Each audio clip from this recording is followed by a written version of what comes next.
خۆتان لێبێت و لە شارپرێسەوە ئەم کاتتان باش نزیکەی زیاتر لە 4 مانگ لەمەوبەر هەڵبژاردننی پێشوەختەی پەرلەمانی عێراق ئەنجام درا لە بنەڕەتدا ئەم هەڵبژاردنە بە ئامانجی چارەسەرکردنی ئەو کێشە و گرفت و ئاڵۆزیە سیاسیانە بوو کە ئەو کات لە عێراق هەبوون هەر بۆیە بڕیاری هەڵبژاردننی پێشوەختە درا. بەڵام دوای تێپەڕبوونی زیاتر لە 4 مانگ بەسەر هەڵبژاردنەکەدا ئێستا عێراق کێشەکانی نەک چارەسەر نەکراون بەڵکو زۆر زیاتر قوڵتر بوونەتەوە. هێز و لایەنە سیاسەکانی عێراق و هەرێمی کوردستان هێشتا پێکەوە نەیانتوانیوە لەسەر تەنها یەک پۆست ڕێک بکەون. ئایندەی چارەسەری کێشەکانی عێراق تا چەند ئاسۆیەکی نزیکە ئاخۆ هێز و لایەنە سیاسیە کوردیەکان لە ناوخۆی خۆیاندا بۆچی تا ئێستا نەیانتوانیوە لەسەر پۆستێک ڕێک بکەون لە کاتێکدا هەمیشە ئەم دوو هێزە بە دیاریکراوی پارتی دیموکراتی کوردستان و یەکێتی نیشتیمانی کوردستان داوای یەکڕیزی بۆ هەموو کوورد دەکەن، داوای یەکڕیزی بۆ هێز و لایەنە سیاسەکانی دیکەش دەکەن کەچی خۆیان نەیانتوانیوە ڕێک بکەون. ئایندەی هەرێمی کوردستان و پێگەی هەرێمی کوردستان و هێز و لایەنە سیاسی کوردیەکان لە ناو تەواوی پرۆسەی سیاسی عێراق دەبێتە تەوەری گفتوگۆکەم لەگەڵ زۆر بەڕێز دکتۆر مەحموود عوسمان پەرلەمانتاری پێشووی پەرلەمانی عێراق. سڵاوت لەبێ کاک دکتۆر، ئەم کاتت باش بەم بارودۆخە سیاسیە ئاڵۆزەوە کە عێراقی تێدایە ئاسۆی چارەسەری کێشە سیاسیەکان تا چەند نزیکە؟ سڵاو لە ئێوە و لە هەموو بینەران و بیسەران. بێگومان ئاسۆکە باش نییە بەڕاستی، چونکە ڕاستە هەڵبژاردن کراوی پێشوەختە ئەگەرچی لە هەڵبژاردننی شاسەی چل خەڵدەنگی داوە، خەڵی زۆر دەنگی نەداوە، ئەساسەن وای لاتووە میلەتی عێراق و کوردستانی زۆر بڕوایان بە هەڵبژاردن نەماوە، بە هەڵبژاردن زۆر کراوە و نەتیجەی نەبووە، گۆڕانکاری نەبووە، کێشەکانیان چارەسەر نەبووە. لەبەرەوە ئێستا ئەو زۆربەی کە ئەیبینی سەوای لاتووە ئەم هێزانەی کە دەرچوون لە هەڵبژاردن باڵێ ناڕێکن لەگەڵ یەکتر و طبعا لەلایەکەوە سەدر لەگەڵ پارتی و لەگەڵ هەندێک لە سوننەکان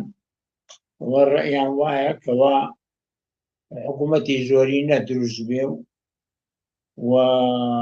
نایەنەوێ بەشداری هەندێک لایەنی تر بکرێ، بەتایبەتی سەدر طبعا. لە لایەکی تریشەوە جەماعەتی تر هەن کە لە هەڵبژاردنە زۆر دەنگیان کەم بووە، ئەوانش جەماعەتی پێیانەڵێن چوارچێوە، ئەوان شیعەکانن طبعا، ئەوانی ژیانەوێ بەشدار بن لە حکوومەت کە نایەنێ بچنە ئۆپۆزیسیۆن،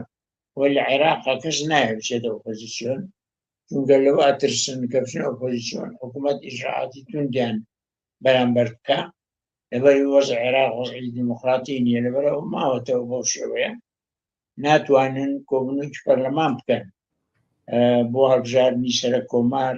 کە دەبێت 220 پەرلەمانتار ئامادە بێ، چونکە جەماعەتی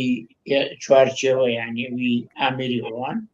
دەڵێ مەتوانین ئەوە نەمانە هەیە کە نەهێڵین ئەو 220 ئامادە بێ. لایەنی ئەم لاش دیارە نەیانتوانیوە تا 220 مژۆگەر بکەن، لەبەرەوە هەر ماوەتەوە نازانین کەی ئەم کۆبوونەوە بێ کە بتوان سەرە کۆمار هەڵبژێرن. بەڵام سەرە کۆمار ئەگەر هەڵ نەبژێری وەختە سەرە وەزیرانیش داناژێ و هەموو کارەکە وەستاوە تا حەدێک. باشە بۆچی بە دیاریکراوی لەم خولەدا پۆستی سەرۆ کۆمار ناکۆکیەکانی هێنجە قوڵتر کردەوە لە کاتێکدا پێشتر هەندێک ناکۆکیشە بوو بەڵام ئاسانتر و بە کەمترین کات ڕێکەوتنی لەسەر دەکرا. بۆچی ئەم ناکۆکیە قوڵ و توندەی نێوان پارتی دیموکراتی کوردستان و یەکێتی نیشتیمانی لێکەوتەوە لە کاتێکدا ئەم دوو هێزە وەک دەڵێن سەری زمان و بنی زمانیان داواکردنی یەکڕیزیە کەچی خۆیان ناتوانن لەسەر تەنیا یەک پۆست ڕێک بکەون؟ دوو هۆکاری هەیە. هۆکاریشی ئەوەیە کەوا شیعەکان یەکنین، دوو نەوان شیعەکان کۆن یەک بوون، وەندائیمە شیعەکان لە کە هەڵبژاردن تەواو بوو ئەنجامی هەڵبژاردننی یەکگرتوو بوون، یان تا حەدێکی زۆر ئەو کێشەیە نەبوون ناوێن. هۆکاری دووەمیش ئەوەیە کەوا یەکێتی و پارتی نەیانتوانی سەرکاندی دێڕێ بکەون کە سەرکاندی خۆی هەیە طبعا ئەگەر سەرکاندی دێڕێ بکەون ممکنە ئاسان بێ وەختە لایەنەکانی کەشکۆ بنەوە کاندیدا هەڵبژێرن بەڵام تا ئێستا نەیانتوانی ڕاستە زۆر باسی یەکڕێزیەوە ناکەن بەڵام ڕاست ناکەن یەکڕێزی نایە ئەوان هەر لایە حیزبایەتی تەسکی خۆیەکە واو حیزبایەتی تەسکە بوو بە مۆدێل لە کوردستانیسا هەر حیزبە بەجیا و هەر جەماعەتە بەجیا وطبعا بەجیا ئەچنە بەغا بەجیا ئەچنە تورکیا بەجیا ئەچنە ئێران بەجیا لە بینی خۆیانە ڕەفتارەکەن والیاتوەکان و ئێمە کێشەیەکمان نییە بە ناوی کێشەی کورد هەر حیزبە کێشەی خۆیە ئەوەش طبعا شتێکی زۆر ترسناک و جێی نیگەرانیەکی گەورەیە لێگومان کەوا لێ هاتووە کە نەئەبوو وابێ بە هیچ شێوەیەک بەڵام والی هاتووە بمانەوێ نەمانی بەو شێوەیە ئێستا دکتۆر مادام باسی ئەوت کرد کە پارتی وێکێتی بەجیا هەریەکەیان دەچێتە ئێران و دەچێتە تورکیا لە ماوەی نزیکی ڕابردووشدا بەرپرسانی پارتی دیموکراتی کوردستان لە ڕێگەی دامەزراوە فەرمیەکانی حکوومەتی هەرێمی کوردستانەوە چەند سەردانێکی خێرا و جیاوازیان کرد بە تایبەت بۆ چەند وڵاتێکی ڕۆژهەڵاتی ناوەڕاست پێتان وایە ئەم سەردانانەی کە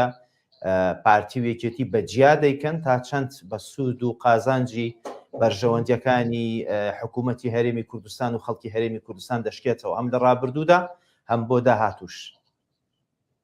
وڵا سوودی نییە بەڕاستی یعنی چونکە ئەگەر بەیەکەوە بچن سوودیە بێت بێگومان بەیەکەوە بن یەک هینیان هەبێ یەک شاندیان هەبێ بۆ دەرەوە بێ یا بۆ بەغا بۆ هەر شوێنێ بەڵام هەر یەکە بەجیا بچێ سوودی زۆر نابێ ممکنە سوودێکی بێ بۆ حیزبەکە بەڵام لە عینی وەختە سوودی بۆ کورد زۆر کەمە بێ کەواتە ئەو سەردانانە بەڵێ ئەو کەواتە پێتان وایە ئەو سەردانانەی کە پارتی وێکێتی دەیکەن بۆ دەرەوە بەجیاز زیاتر سەردانی حیزبی و شەخسین وەک لەوەی سەردانی فەرمی حکوومەت بن حیزبین ڕاستی وایە بەناوی حکوومەتەوەی کەن بەڵام بەڕاستیە حیزبێکە مەسەن لایەنێکەکان لە حکوومەتە ڕاستە بەڵام لایەنی کەی لەگەڵ نییە بەجیا چیە مەسەن وا دیارە ئەمە پارتی ئەوەیەکێتیە هەر یەکە بەجیا هینیانەیە لەبەرەوە وەکو من وتم چالاکی حیزبی کەوتووەتە پێش چالاکی کوردایەتی دەبوو پێشەوانە بێت طبعاً بەڵام ئیتر ئاوای لێ هاتووە وەزعێکی باش نییە و دەبێت چارەسەر بکرێت چێ توانین چارەی بکە خۆیان نەتوانن چارەسەری بکەن من ڕێیم وا بوو پاشەوە ئەم هەڵبژاردنە کراوە ئەنجامەکانی دەرچوو نیمچە کۆنفرانسێ لە کوردستان بەسترایە کۆبنەوەیەکی فراوان بکرایە هەموو حیزبەکانی تیا بوونایە شخصی سەربەخۆشی تیا بووە خەبیر و ئەوانەی کارزان و ئەوانی کە ئەتوانن لەو شتانە دەوریان هەیە هەبن تایە لەو کۆنفرانسەیە لەو کۆبنەوە فراوانە بیان توانایە پێش هەموو شتێ پرۆگرامێ اتفاق لەسەر بکەن کە کورچی ئەوێ کێشەکانی چییە گرێدانی کۆنفرانست کرد لەسەر ئاسی هەرێمی کوردستان هێزولایەنە سیاسەکان کۆنفرانس بکەن لە باوەی ساڵانی ڕابردوودا ئەوەندەی ئاگادار بم لە بارودۆخێکی سیاسی تا ڕادەیەک باشتر و ئاساییتر لەوەی ئێستا هەوڵێکی زۆر جددی و گەورە هەبوو بۆی کە کۆنگرەی نەتەوەیی بکرێت لە ئەنجامدا هەموو ئەو هەوڵانە شکستیان هێنا و هێزولایەنە سیاسەکانی هەرێمی کوردستانیش تۆمەتبار کران بەوەی کە هۆکاری ئەو شکستن پێتان وایە کورد لە کاتێکدا ناتوانێت لەگەڵ خۆی ڕێبکەوێت چۆن دەتوانێت دانیشێ کۆنفرانس و کۆنگرەی گەورەی لەو شێوەیە ئەنجام بدات من مەبەستم کۆنفرانس و کۆنگرەی ناو کوردستانی باشوورە بەڵام ڕازەکەی کۆنگرێنتەوەی زۆر هەوڵی بۆ درراوە لە هەفتاکانەوە سەر نەکەوتووە وەکاری یەکی ئەوە بووە ناکۆچی حیزبەکانی پارچەکان تەوان و هۆکاری دووەمیشی ئێران و تورکیا بۆ نەیان هێشتوە سەرکەوێت دائیمە ئێران و تورکیا دەوریان هەیە هاوکاریشن لەگەڵ بەغا و لەگەڵ دیمەشقوانە وی کورد چوارچێوەیەکی نەبێت کە بتوانێت هەموو یەکگرتوو بێ لەبەرەوە کۆنگرێتەوەی سەر نەکەوت بەڵام مەبەستم ئەمە نەڵێم بۆ کۆنفرانسێ کۆنگرەیەکی ناو کوردستان حیزبەکانی باشوور بەڵام نەکراوە لەبەرەوەی نەکراوە ئیتر هەر حیزبە بۆ خۆی خەریکی بە پێی تێگەیشتن و بە پێی قەناعەتی خۆی خەریکی پەیوەندیەکانە ئەو پەیوەندیانە ئەنجامی لێکەوتۆتەوە ئەنجامانە وای لێ کردووە کە کێشەی کورد هەندێکی لەم لابێ هەندێکی لەو لابێ لاواز بووە کێشەکە پێگەکەی لاواز بووە. زۆر باشە. لە ماوەی ڕابردوودا دادگای فیدرالی عێراق بڕیاری یاسایی بوون و نادەستوری بوونی سەرجەم گرێبەستە گازی و نەوتیەکانی هەرێمی کوردستانی دەرکرد. پێتان وایە ئەم بڕیارە تا چەند کێشە و ململانێ ناوخۆیی و حیزبەکانی هەرێمی کوردستان پاڵنەر بووە بۆ ئەوەی کە بڕیارێکی لەم شێوەیە بەرامبەر بە هەرێمی کوردستان دەربکرێت؟ ئەوی لەم کاتا ئەو ناکۆچیانەی کە هەیە ئەو لاوازیە لە کوردستان هەیە نەبوونی هاوکاری و یەکڕێزی لە بینی حیزبەکان کوردی لاواز کردو پێگەی لە بەغا لاواز کرد پێگەی لێ لاواز کردووە ئەوانەی کە لە ئەساسە بڕوایان بە فێدرالی نیە بڕوایان بەو نیوەکە کورد پیانێکی خۆی هەبێ کەوا ئابوووریەکی هەبێ کەوا وەزعی سیاسی هەبێ کە دەستور جێبەجێ بکرێت کە زۆر دەسەڵاتی داوبارێن ئەوانە بە فرسەتیان زانی لەم کاتە تێکەڵیان کرد لەگەڵ ناکۆچیە سیاسیەکە بۆ ئەوەی ئەو بریارانەی کە 10 ساڵە نەیاندا و نەیانتوانێت بیدەن بۆ لاوازکردنی هەرێمی کوردستان بۆ لاوازکردنی وەزعەکە لە هەرێم و طبعاً هی نەوتوغازەوە 10 ساڵە لە 2012 شکایەت کرا و داوا کراوە ئێستا بریاریاندا فرسەتە لەم زروفە هینیان کرد بە تایبەتی ئەوانەی کە لەم زروفاش کە ئیتیهامی کوردەکەن ئەوەی کورد دەوری هەبووە لەگەڵ سونە بۆ یەکێتی شیعەتێکدا نەیەڵێ شیعەکان یەک بن ئێرانیش طبعاً دەوری هەیە لەگەڵیان ئەوانە فرسەتیان زانیوە ئەو جۆرە بریارانیان داوە ممکنە بریای تش بدەن بۆ ئەوەی وەزعی تەسیریەکی نەرینی لەسەر ڕەوشی کورد هەبێتەوە. زۆر باشە. زۆر جار هەندێک بڕیاری سیاسی توند و خێرا هەیە کە ئەو لایەنەی کە بڕیارەکەی بەرامبەر یان دژی ئەدرێ بڕیارەکە دەکاتە هۆکار و پاڵنەرێکی باش بۆ ئەوەی کە جارێکی دیکە هەم پێداچوونەوە بە فکر و بیرروبۆچوون و کار و چالاکیەکانی خۆیدا بکە. پێت وایە پارتی وێکێتی دەتوانن ئەم بڕیاری کە لە دژی گرێبەستە گازی و نەوتەکانی هەرێم دەرکراوە بکەنە دەرفەتێک بۆ ئەوەی کە لانی کەم چەند هەنگاوێک نزیک ببنەوە لە یەکتر؟ بێگومانە بێتەوە کارێ بۆ نزیک بوونەوە لە یەکتر بۆ چاو بخشێنەوە بە هەموو گرێبەست و سیاسەتی نەوتی خۆیان و کەم و کوڕەکانی خۆ مەسەلەوە نییە بڵێ محکەمەی باڵا بریاریەوە هەر هاوڵاتیانی کوردستانی هەمیشە گلیان هەبوو لەو مەسەلەی نەوت و فرۆشتن و ئەو کێشانێک کە هەبووە لەبەرەوە چاوی پێ بخشێنەوە بەیەکەوە هەردوو لا دەوریان هەبووتایە طبعاً چەند پارتی دەوری زیاتر بوو بێ بەڵام بەیەکەوە چاوی بۆ بخشێنەوە پاشەوە دەبوو ئەم دوو حیزبە و حکوومەتی هەرێم لەو 10 ساڵەی کە ئەو کێشەیە هەر لە محکەمەی باڵا بۆ وەڵام بریاری لێ نەدراوە هەر دوا کەوتووە تاجیر کراوە پینۆپەڕۆ کراوە لەبوو چارێکی بۆ بدۆزنەوە لەو ماوە زۆرە بەڵام هیچیان نەکردووە لەو ماوە زۆرە هەر ماوەتەوە و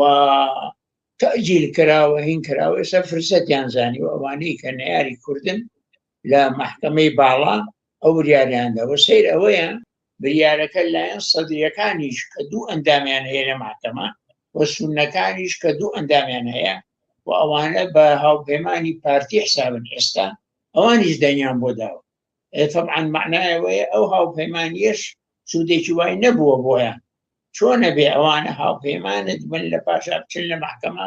دەنگ بدەن بۆ شتێکە دژی وەزعی تۆیە لەبەرەوە ئەو کەم و کوڕیانش هەن لە ڕووی سیاسیەوە. زۆر باشە. کاک دکتۆر تۆ وەکو کەسایەتیەکی سیاسی بە ئەزمون لە ماوەی چەندین ساڵی ڕابردوو هەم لەسەر ئاستی هەرێمی کوردستان هەم لەسەر ئاستی عێراق سیاسیەکی چالاک و دیاری بارودۆخی سیاسی بوویت. ئەوەندەی بزانم لە زۆر وێستگەی گرنگی چارەنووساز و سیاسیدا هەم پارتی هەم یەکێتی ڕاوێژی جدیان لەگەڵ جەنابەت هەبووە لەبارەی یەکلایبوونەوەی بەشێک لەو گرفت و کێشانەی کە هەبووە. دەمەوێت بە ڕاشکاوی پێم بڵێیت بۆ ئەم بارودۆخی کە ئێستا لە هەرێمی کوردستان و عێراقەیە بە دیاریکراوی بۆ کێشە یەکلای نەبوونەوەی پۆستی سەرۆک کۆمار هیچ کام لەو دوولایەنە ڕاستەخۆ قسەیان لەگەڵ جەنابەت کردووە پێشنیاز زوو بۆ چوونی توان وەرگرتووە؟ نەخێر وەریان نەگرتووە و ڕاوێژیان کەس نەکردو نەک من تەنها هەر کەسە حیزبی خۆی کۆ بێتەوە بریارەدا ڕاوێژ نەماوە لە کوردە ئەو مۆدەی ئێستا بێڕاوێژیە هیچ ڕاوێژ نییە کۆبوونەوەی فراوان نییە ڕێی وەرگرتی خەڵق نییە هەر حیزبە کۆ بێتەوە قەراری خۆیە لەبەرەوە کۆن هەندێکیانە و ئەم بێڕاوێژی وەک جەنابەت ئاماژەت پێ کرد ئایندەی هێزوو لایەنە سیاسەکان و حکوومەتی هەرێمی کوردستان لە سیاسەتی هەم ناوخۆیی عێراق و هەم هەرێمایەتیشدا بەرەو کوێ دەبات بەرەو خراپترەی باتەبعاان چونکە ئێمە هەمومان کوردستانی کێشەیەکمانەیە هەرێمێکمانەیە ئەو کێشەیە ئەگەر کوردستانین و اعترافەکەین کە ئەمە هەرێمێکە و ئێمە کوردستانین لەسەر ئەو هەرێمە بێ هەموو بەیەکەوە دیفاعی لێ بکەین نەتوانیوێن تا ئێستا دەستوورێ بۆ هەرێم بنووسن 15 ساڵە هەر ئەڵێ نەینووسین و هەر کۆ بنەوەوانە نەیانتوانیوە لەبەر ناکۆکی سیاسی نەیانتوانیوە تا ئێستا بناغەیەکی وا دروستکەن لە کوردستان کە هاوڵاتیان ڕازی بکەن و کێشە نەبێ لەو بارەوە ئابووری خۆیان تۆزێت تا حدێ سەر بەخۆ بکەن ئەو شتانەی هیانە شەفاف بێ عالەمەکە پێی بزانێ لەگەڵ عێراق گفتوگۆی وا بکەن کە بگەنە ئەنجام بۆ نمونە من 2010 بیرمێتەوە ئێمە کە دەرچوین لە هەڵبژاردننی پەرلەمان هەموو حیزبولایەنەکان لێرە لە کوردستان چەندین کۆبوونەوەمان کرد بەیەکەوە توانیمان بگەینە وەرەقەیە کە ناوان وەرەقەی کوردی 19 خاڵ بوو بەیەکەوە وەفدێکی ئاوبەش چوینە بەغا گفتوگۆمان کرد 2010 کراوە ئەمە وەڵام ئێستا بۆ ناکرێ چوینەتە دواوە ئێمە دواوە ڕۆیشتین لەبەرەوە وەزعەکە بەو شێوەیە و من قەناعەتم وایە ئەگەر یەکگرتوو بن و بتوانن چاو بخشێنەوە بە سیاسەتەکانیان نەود بێ هەر شتێ بێ بێگومان پێ لە هەڵەکان بنێن و وەزع بگۆڕن زۆر تاسیریە بێ زۆر بەهێزە من و ئەتوانن بەرامبەر ئەو وەزعی عێراق بریار بدەن و بچن گفتوگۆی جدی لەگەڵ حکوومەتی عێراق بکەن نەگەم حکوومەتە چونکە حکوومەتەکە کاربەرەکە لە لاوازە حکوومەتی کە دروستە بێ بۆ مەسەلەی سیاسەکان هەیە هەرێمی کوردستان بە بشپرزیەوە دەتوانێت ڕوبەڕووی بڕیارەکانی دادگای فیدرالی بێتەوە لە کاتێکدا بڕیارەکانی دادگای فیدرالی لە ڕووی یاساییەوە بە هیچ جۆرێک تەمیز ناکرێنەوە بەڵام لانی کەم بە دیوە سیاسەکەیدا هەرێمی کوردستان بەم دۆخی کە ئێستاتایەتی دەتوانێت دەرچەیەکی سیاسی بۆ بارودۆخەکە بدۆزێتەوە نەجاتی بێت لەو وەزع خراپەی کە ئێستا وەک خۆت ئاماژەی پێکەی لە نێوان هێزوو لایەنە سیاسەکان هەیە ڕێگایەکی هەیە ئەوەیەکەوە لەگەڵ حکوومەتی عێراق چونکە بریارەکەەوە ئاڵێ دەڵێ پێویستە حکوومەتی عێراق لەگەڵ حکوومەتی هەرێم حەلی ئەو کێشەیە بکەن یا تەبعاً لێ گفتوگۆ بکرێەوە کاظمی و حکوومەتی عێراقیش کۆ بوونەوە بریاریاندا وتیان ساڵەکەین بە هەرێم بۆ چارەسەری ئەو کێشەیان ئەوە ڕێگایەکە بەڵام یەک شتی تریش هەیە کە ئێمە وەزعەکە چۆتە دواوە بەنسبەت ئێمەوە من بیرمێتەوە لە پەرلەمان ئێمە چەندین ساڵ دروستکردنی محکەمەیەکی دەستوری باڵا نەک ئەم محکەمەیە تەبعاً هەر نەما هەر تاخیر بوو ئێستاش نەکراوە بۆچی چونکە ئێمە بە هەمیشە ئیسرارمانە کرد لەسەرەوەی کە ئەگەر دەنگدان لەو محکەمەیە هەبێ دەبێ بە کۆی دەنگ بێت یاخود بەلای کەمەوە هەرش لەسەر نۆ بێت چونکە نۆ کەسن بۆی کورد بتوانێ بڵێ ڤیتۆی ئەو قەرارە ئەەکەم کە دژی منە چونکە نییە ئەنجومەنی فیدرالیش نییە ئەوەش نییە لەبەرەوە ئەتوانن سبەینێ هەموو قەرارێ دژی کورد وەرگرن مادەم 2/3 ئەکسەریەتە هەموو دوو کوردەکە دەنگ بدەن دەنگ نەدەن ئەوان قەراری خۆیان وەرگن ئەوە شتێکی ناحەقە بە کوردەوە نازانم لەم دوایانە لە پەرلەمان چۆن کورد موافقەی کردووە ئەم محکەمەیە دروست بێ ئەو یاسایە بێ و بریارەکە بە زۆربە بێت چونکە معلومە بریاری بە زۆربە معنایە تۆ بتەوێنێتەوێت لەگەڵی بی لەگەڵی نەبی دژی تۆ ئەدرێ و کێشە لەسەر کێشە بۆ دروستەکەن بۆ ئەوەی هەرێمەکەی تۆ بچووک بێتەوە وەکو پارێزگایە تەماشای بکەن و وەکو لامەرکەزیەکی ئیداری نەک سیاسی طبعا یا فێدرالی. باشە مادام باسی بچووکبوونەوەی هەرێمت کرد زۆر جار بە تایبەت ئەم جۆرە بارودۆخە ئاڵۆزە سیاسیانەی کە دروست دەبێت لە نێوان بەغدا و هەرێم باز لە مەترسی جددی لەسەر قواری هەرێمی کوردستان دەکرێت وەک قوارە نەک وەکو هێزولایەنی سیاسی. پێتان وایە ئەم دۆخی کە ئێستا هەیە تا چەند مەترسیە بۆ سەر ئایندەی قواری هەرێمی کوردستان؟ وڵی مەترسیە بێگومان مەترسیە چونکە ئێستا تۆ ئابووری گرنگترین شتە بەنسبەت هەرێمی کوردستانەوە ئەو بریانانە تاسی لەوەکە و لە عینی وەختی شام ممکنە بریایی تریش دەرچێت لەو بارەیەوە.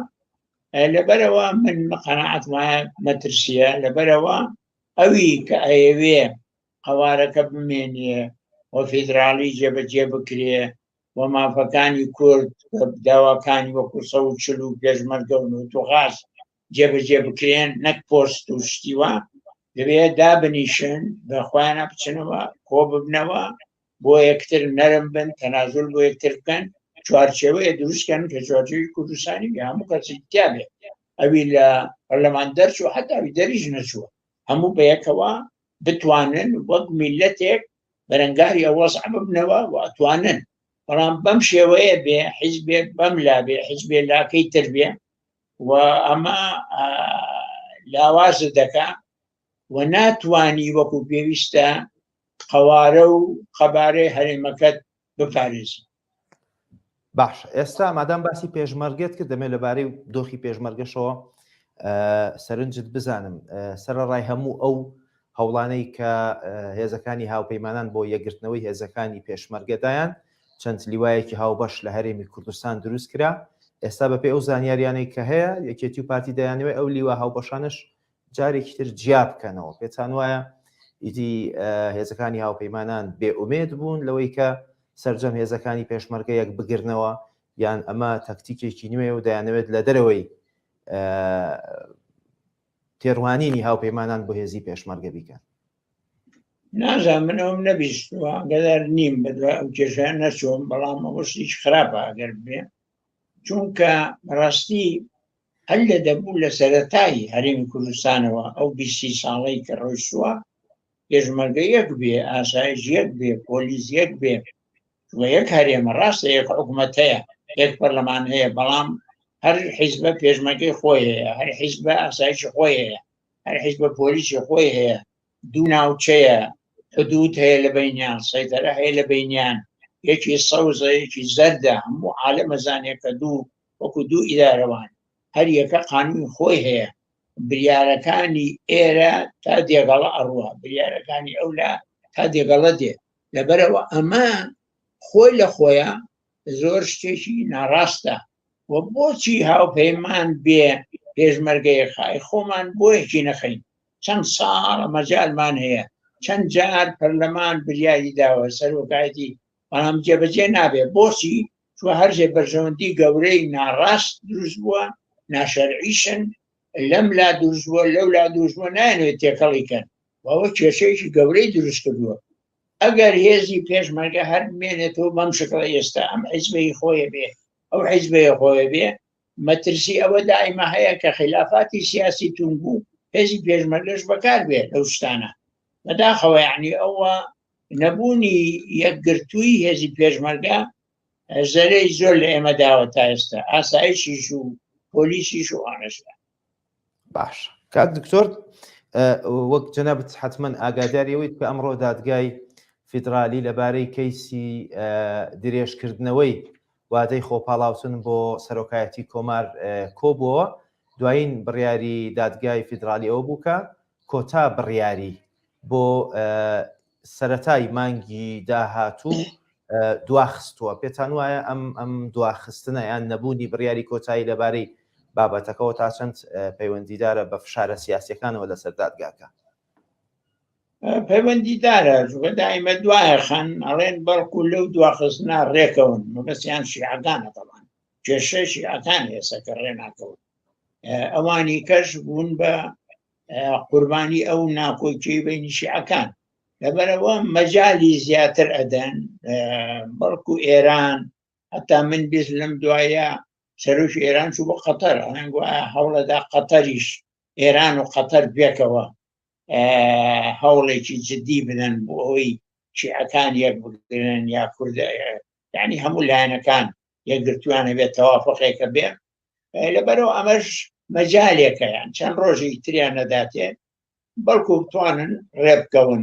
بە خەناعەتی من ئەو تاجیلە بۆ ئەوەیە. بەڕێز دکتۆر مەحموود عوسمان ئەندامی پێشووی پەرلەمانی عێراق، سواس کە لە هەولێرەوە لەگەڵمان بوویت. بینەرانی بەڕێز سپاس بۆ ئێوەش کە بینەر بوون. کاتێکی خۆش واتان لەگەڵ بێت.